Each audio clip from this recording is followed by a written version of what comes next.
Hey everybody, Bobby Medina, back here with my good friend Paul Barron, and we are back with our dear friend, the great Swedish trumpet virtuoso Lasse Lindgren, who has single-handedly revived the Ulvain Trumpet Mute Company, and he's here to share some very interesting information about some really cool mutes.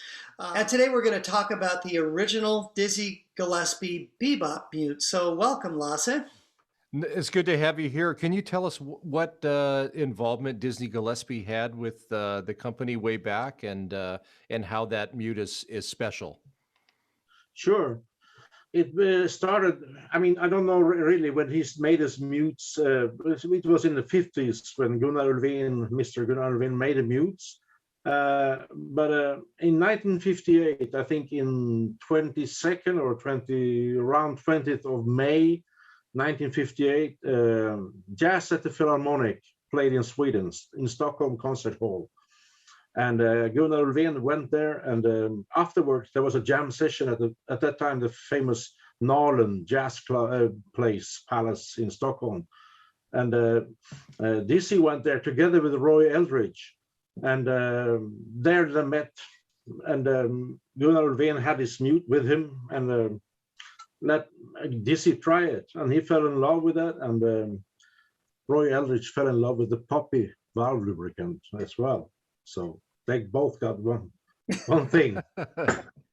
That's the story. So what makes that mute special then? What was it about it that was different that Dizzy really loved?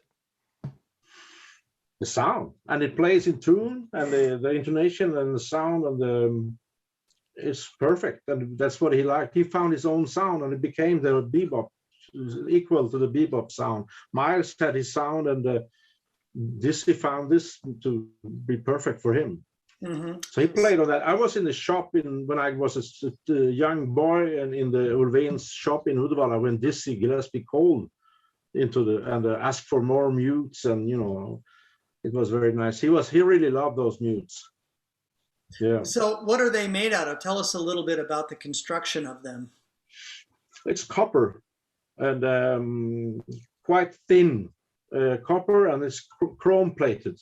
So they dip it in chrome bath, like a, that's the whole thing. And then they sort of inside that it's actually from the beginning a wah-wah model with a stem and with a small bell on that's adjustable, and in here you have a felt that holds the stem like that, and but Dizzy never used the bell. I think he never used that, but they used it like this. Yeah.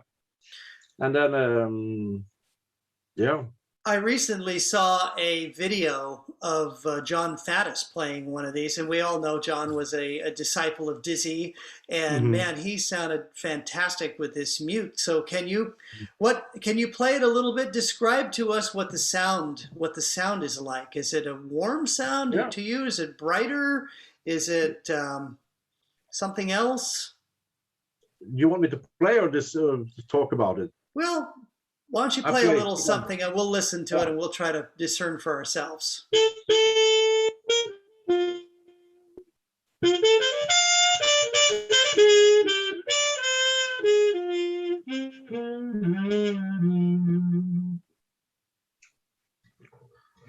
And that's with a felt in here. Right. Yeah, and then I can show you also, I have, since I started to use them, experimented with some substitute for the felt, and I use some synthetic cork or rubber cork or some inlay here, different, that you can experiment if you have one of those by yourself till you find what you like, and then it makes a little bit different sound. It sounds like this.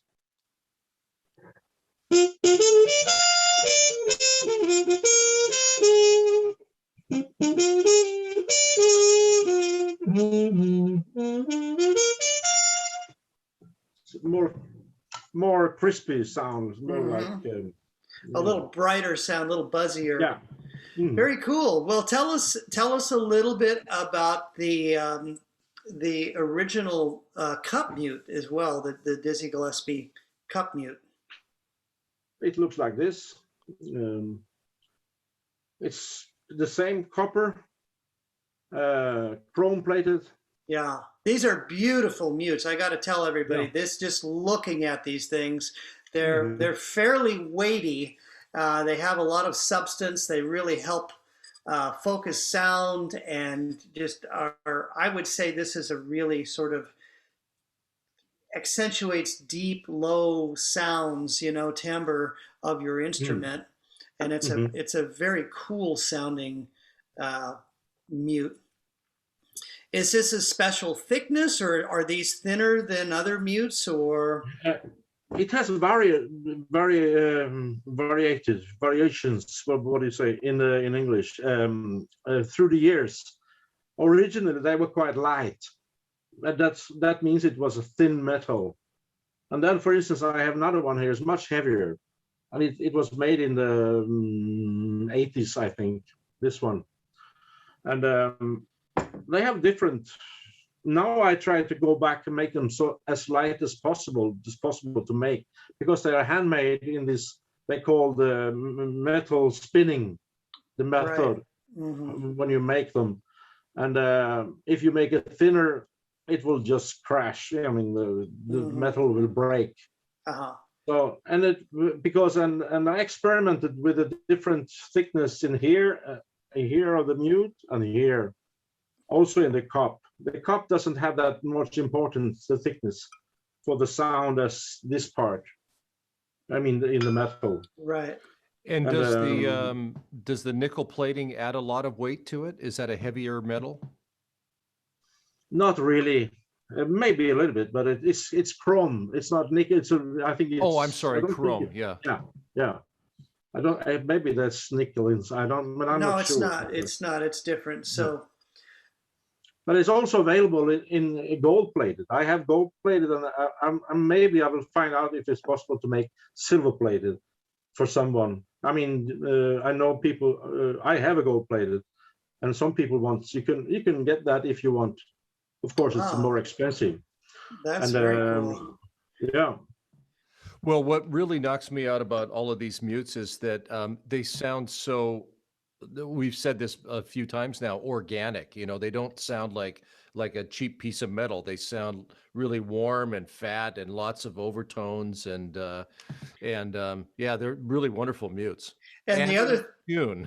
yeah, well, and the other thing I was going to say is, yeah, they're in tune, but Lasse is personally testing each one of these mutes before they leave the factory, and so I think that gives it another level. I mean, these are just not just knocked out in some country with people that don't know anything about trumpets and about trumpet playing, and they're made for and by professional people. So Lasse, thank you for the information. This is really cool. We're going to post some links over to the site, and you guys can check it out. Highly recommend these, the Dizzy Gillespie Cup, original Bebop Cup, and the original Bebop Mute.